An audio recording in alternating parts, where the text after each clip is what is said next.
Capcom hat etwas geschafft, was ich bei mir persönlich für nicht mehr möglich gehalten habe. Ende April hat die traditionsreiche japanische Spieleschmiede meinen vielleicht liebsten Titel herausgebracht, den sie je entwickelt haben, nämlich Pragmata. Nicht nur ist Pragmata die Art von AAA-Spiel, die ich seit Jahren schmerzlich vermisse, nämlich lineare Actionspiele mit einer neuen IP, es ist auch noch ein Spiel, wo es mir wirklich schwer fällt, starke persönliche Kritikpunkte herauszuarbeiten. Ich muss praktisch mit der Lupe suchen, um irgendwas zu finden, was mir wirklich missfällt. Und als jemand, der sich eher als Videospielkritiker bezeichnen würde, auch wenn ich bisher kaum Meinungsvideos auf dem Kanal gemacht habe, ist das was wirklich Besonderes. Versteht mich nicht falsch, ich habe sehr viele Spiele, die ich super finde, bevor man denkt, dass ich an das Thema grundsätzlich negativ rangehe. Aber nachdem so viele Spiele Open Worlds haben, Remakes, Gacha-Slops oder Live-Service-Kram sein müssen, finde ich es super erfrischend, mal wieder sowas wie Pragmata zu haben. Ein Spiel, das Third-Person-Shooter-Action mit einer Hacking-Mechanik verbindet, viele sinnvolle Secrets und Goodies in den abwechslungsreich designten Levels versteckt und dabei wunderbare Charaktere mit einer schönen Geschichte bietet. Auch wenn es auf den Plot bezogen natürlich jetzt nicht das krasseste ist, was man je im Sci-Fi-Bereich gesehen hat. Allein, dass Capcom es geschafft hat, dass ich eine Hacking-Mechanik mag, etwas, was ich in fast keinem Spiel leiden kann, ist schon eine Errungenschaft für sich. Zum Beispiel in Bioshock oder Fallout ist es eher so ein unvermeidbares Übel, das man halt machen muss. Nier Automata wäre da vielleicht durch die kreative Einbindung noch eine Ausnahme, auch wenn es sich gerade im zweiten Run, Kenner werden wissen, was ich meine, zu oft wiederholt. Das Hacking in Pragmata gibt dem Spiel wirklich noch so eine neue Art von Spieltiefe. Alle Gegner werden durch das erfolgreiche Hacken sozusagen geöffnet, wodurch sie die immer woanders liegenden Schwachstellen zeigen und wo ihr dann überhaupt mal richtigen Schaden macht. In diesem kleinen Kasten sind ja diese ganzen Symbole, die Hacking Nodes, die je nach Art der Auslösung unterschiedliche Effekte haben. Das bedeutet, dass ihr nicht nur mehr Schaden austeilt, sondern auch vorab ausgewählte oder im Level gefundene Hacking Nodes nutzen bzw. kombinieren könnt. Zum Beispiel das Multi-Hacking sorgt dafür, dass ihr mehrere Gegner gleichzeitig hacken könnt, mit einem anderen sorgt man dafür, dass man schneller die Heatleiste der Gegner auflädt, um sie in einem Finisher direkt ausschalten zu können, oder man kann sie verwirren, damit sie sich gegenseitig angreifen. Und das alles ist miteinander kombinierbar. Dadurch bekommt man im Laufe des Spiels verschiedene Möglichkeiten, wie man an die Kämpfe rangeht. Und das gibt in Third-Person-Kämpfen einen Twist, den ich so schlicht noch nicht gespielt habe. Klar muss man bis zum gewissen Grad für Multitasking gemacht sein, aber glaubt mir, das Spiel ist darauf angepasst und man kann da sehr gut reinkommen, selbst wenn man eigentlich nicht so gut auf mehrere Sachen gleichzeitig achten kann. Auch die Waffen selbst sind richtig cool und teils sehr eigens auf das Spiel zugeschnitten. Ich habe zwar meistens sowas Klassisches wie die Shotgun verwendet, aber sowas wie die Sticky Bombs, die quasi Hackleisten des Gegners entfernen, sodass man sie schneller hacken kann und auch explodieren, Drohnen, die man sich zur Hilfe holt oder ein dicker Laserstrahl, der mit der Zeit stärker wird, sind wirklich cool gemacht und es macht mir voll Spaß, immer zwischen den Waffen hin und her zu wechseln, um Gegner möglichst effektiv wegzuballern. Die Gegner selbst sind auch richtig cool und dafür, dass alle irgendwelche Robos sind, wirklich abwechslungsreich gestaltet. Nicht nur haben die alle geile Designs, da gefällt mir irgendwie vor allem das Riesenbaby, sondern sie haben alle eigene kleine Mechaniken und Angriffsmuster, worauf ihr dementsprechend reagieren müsst. Egal ob Gegner, die wie ein Fidget Spinner auf euch zukommen, Gegner mit Schildern oder die besagten Riesenbabys, die manchmal auf euch draufklatschen wollen, alle haben so ihre Eigenarten. Und auch die Bosskämpfe machen richtig was her, die ebenfalls individuelle Angriffe und eigene Mechaniken haben und später sogar nochmal in einer schwereren Version bekämpft werden können. Spätestens da müsst ihr eure Builds aber ein wenig anpassen. Ihr könnt nämlich, bevor ihr in ein Level reingeht, bestimmen, welche Waffen, Hacking Nodes und Upgrades ihr mitnehmen wollt. Spätestens wenn ihr auf Lunatic, also auf schwer spielt, kommt ihr da meiner Meinung nach auch nicht wirklich drum herum, euren Spielstil zu finden. Geht ihr mehr auf Angriff oder Defensive? Für was nutzt ihr eure Upgrade-Punkte zuerst? Dass ihr mehr Leben habt oder mehr Schaden macht? Das gibt ihm spätestens dann nochmal eine ganz eigene Würze. Daher würde ich jedem empfehlen, gerade wenn euch der erste Run zu leicht ist, nochmal einen Durchgang auf Lunatic zu starten. Auch wenn es dort teilweise frustig werden kann, gerade wenn ich an den Endboss denke, uiuiui. Also das hat mich in dem Fall teils an Sekiro erinnert, aber es ist definitiv mit dem richtigen Bild machbar. Und wenn ihr alle Achievements haben wollt, müsst ihr das machen. Jedenfalls kommen in dem Spiel ganz viele kleine Entscheidungen während des Gameplays zu tragen, die mir immer richtig Spaß gemacht haben. Gesondert erwähnen möchte ich auch die Trainingsmission, die ihr bei einem weiteren tollen Charakter, nämlich dem Roboter Cabin, nach und nach auswählen könnt, sobald ihr die dazugehörigen Module gefunden habt. Das sind alles kleine Challenges, die gerade gegen Ende, wenn ihr 3 Sterne haben wollt, echt gut anspruchsvoll werden können, aber ich mag sowas und hätte gerne noch mehr davon gehabt. Das würde ich mir sogar noch als eigenen DLC kaufen. Das, was mich aber neben dem Gameplay wirklich am meisten begeistert, ist die Struktur des Spiels. Einfach stinknormale Levels, die zwar an sich linear sind, aber gefüllt wurden mit guten Encounter-Designs, Upgrades, die sich nicht wie unnötige oder überladene Währungen anfühlen, und Pragmata hat dafür, dass es eigentlich meist nur in einer Raumstation spielt, super abwechslungsreiches Leveldesign.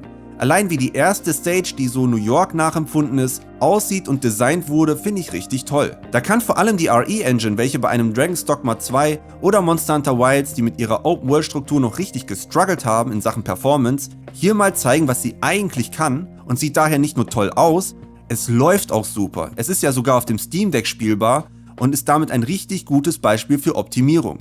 Das Art-Design kann hier trotz realistischen Look richtig scheinen und wirkt wie aus einem Guss. Das ist nämlich ein Problem, was ich persönlich gerade bei vielen Unreal Engine Spielen habe, wo das Lighting meiner Meinung nach ganz oft richtig kacke aussieht, weil Licht- und Schattenverhältnisse überhaupt nicht stimmen und einfach Raytracing angeknallt wird und fertig. Bei Pragmata sieht einfach alles richtig aus. Jemand hat sich Gedanken darüber gemacht, wie Objekte gehighlightet werden sollen, Schatten sind nicht so dunkel, dass man nichts mehr sieht, und das Allerwichtigste, man erkennt das Spiel wieder. Wenn ich irgendeinen rangezoomten Screenshot aus dem Spiel sehe, werde ich euch sofort sagen können, dass es Pragmata ist.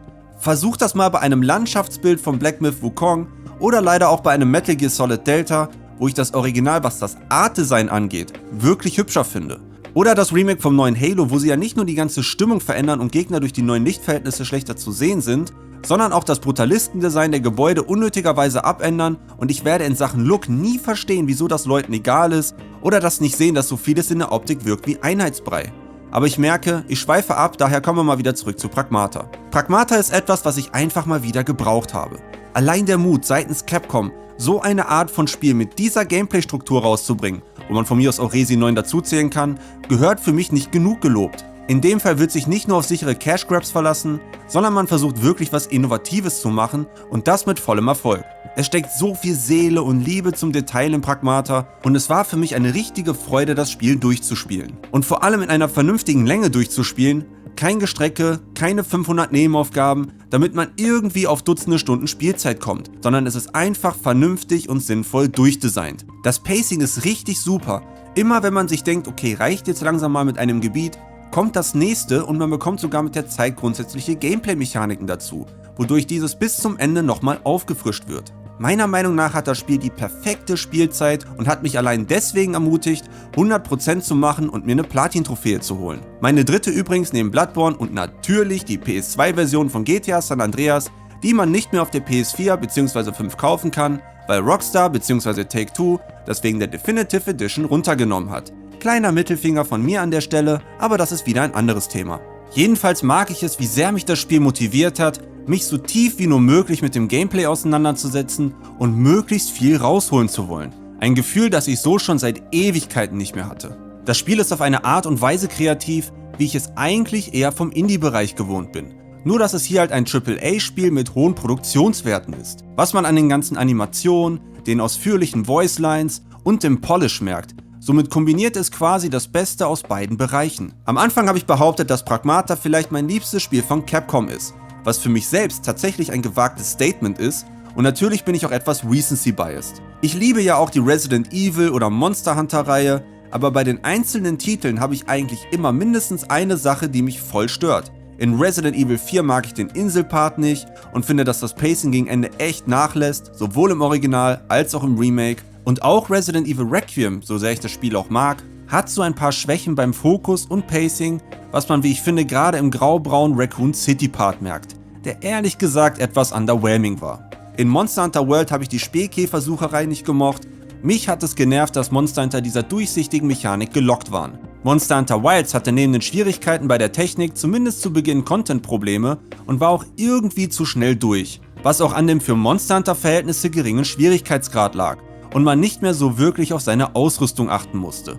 Wobei man sagen muss, dass sich ja da schon was getan hat. Beide Reihen gehören eigentlich zu meinen Lieblingsfranchises, aber in Pragmata fehlt mir genau dieser eine persönliche Kritikpunkt, der das Spiel ein wenig runterzieht. Vielleicht noch am ehesten die Musik, die ist nicht wirklich schlecht, fällt mir aber abgesehen vom Shelter oder den Kämpfen nicht wirklich auf. Aber auch das ist etwas, was mich nicht stört und ist halt im schlimmsten Fall egal. Die Story ist jetzt auch nichts, was man im Sci-Fi-Bereich noch nicht gesehen hat, aber sie ist schön erzählt und gerade die Charakterdynamik zwischen Hugh und Diana liebe ich. Die Art und Weise, wie sie miteinander sind, dass Hugh kein depressiver Mann ist mit schwerer Vergangenheit, sondern einfach so ein cooler Dad-Typ ist, fand ich toll. Eine Sache, die mir bei ihm besonders gefallen hat und wo ich mir sicher bin, dass andere daraus was viel Schwerwiegenderes gemacht hätten, ist die Tatsache, dass er adoptiert ist. Und wo ich mir wirklich gut vorstellen könnte, dass bei anderen Spielen da gesagt worden wäre, oh, seine Eltern sind tragisch gestorben und seine Adoptiveltern haben ihn geschlagen oder irgendwie sowas. Hier wurde einfach gesagt, nee, die waren voll cool, die haben ihn immer gepusht, seine Träume zu erreichen und das sind Werte, die er dann auch Diana weitergibt. Es ist wholesome und das finde ich toll. Diana ist vielleicht einer der besten Kindercharaktere, die ich je in einem Spiel gesehen habe, die ist richtig niedlich, gerade dass sie Hugh immer diese Bilder malt oder wie sie im Shelter mit den neuen Spielsachen interagiert, ist wirklich herzig und das alleine hat mir schon viel Freude gemacht. Die Kombination aus den Charakteren, dem tighten Gunplay und der Tatsache, dass es etwas Neues, Innovatives ist durch die Hacking-Fähigkeit, finde ich richtig klasse und wird für mich auch Game of the Year relevant werden. Wenn ihr Pragmata noch nicht gespielt habt, weil ihr vielleicht das Interesse noch nicht hattet oder bei euch noch irgendwelche Vorbehalte da waren, spielt das unbedingt. Es ist eines der besten Actionspiele der letzten Jahre. Was vor allem deswegen krass ist, weil das Spiel ja bereits vor ca. 5 Jahren angekündigt wurde und wenn ihr euch mal den ersten Trailer anseht, war die Vision des Spiels schon damals ziemlich klar und die lange Entwicklung war offensichtlich nicht daraus geschuldet, dass es Probleme gab, sondern um das bestmögliche Spiel zu machen, wo nicht viel vom Management rumgefuscht wurde. Das für sich ist schon etwas, was sich vor allem andere Publisher mal abschauen könnten. Übrigens hat Capcom gerade so einen richtig krassen Lauf. Erst Resident Evil Requiem, dann Monster Hunter Stories 3 und jetzt eben Pragmata.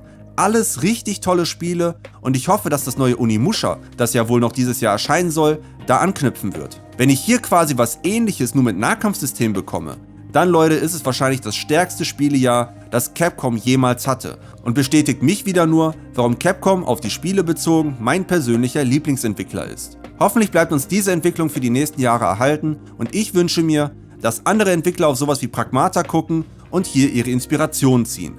Denn da können wir als Spieler wirklich nur profitieren. Aber das war's mit meiner kleinen Lobeshymne zu Pragmata. Das war etwas, was ich einfach mal in einem relativ spontanen Video loswerden wollte. Aber sagt mir natürlich auch gerne, was ihr von dem Spiel haltet. Ich hoffe natürlich, dass ihr was damit anfangen konntet. Wenn ja, lasst gerne ein Like sowie ein Abo für den Support da. Normalerweise findet ihr auf meinem Kanal Trivia-Videos, Livestreams und andere Spielevorstellungen. Schaut auf jeden Fall gerne mal vorbei, das würde mich sehr freuen. Vielen lieben Dank. Folgt mir auch gerne bei Instagram sowie Twitch, die Links findet ihr in der Beschreibung. Aber das war's an der Stelle von mir. Vielen lieben Dank fürs Zusehen, habt einen wunderschönen Tag, macht's gut und auf Wiedersehen. Ciao, ciao.